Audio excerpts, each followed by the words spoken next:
Welcome to YOUCANIC. Today on YOUCANIC we have a 2012 Subaru Impreza, and we're going to go over the process to be able to change out your interior filter or cabin filter. So to start with, it is located behind your glove box. So you just want to open up the glove box and drop it down, and then we have this retractor here, which gives it your soft up and down close. And then once you do that, you can just pull from the bottom here. You want to take your stuff out of your glove box,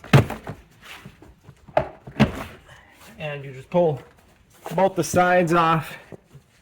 And we're pulling these clips out that attach down there. So we have our air filter, which is right in here.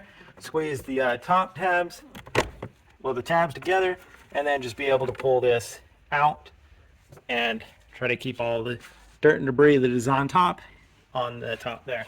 If you get a bunch of debris that falls down here, of course you can always just take our new air filter. The old one had an arrow pointing up, this one doesn't, but it's the same design where we have this arch here, and we want this to arch to the top. So this will be the top up here.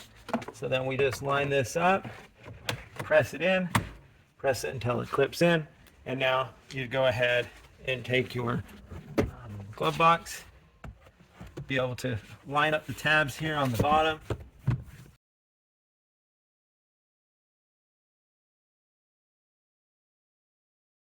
Press it up and in, lock it in, put your little soft close attachment in, and that would be how you'd replace your cabin air filter in your 2012 Subaru.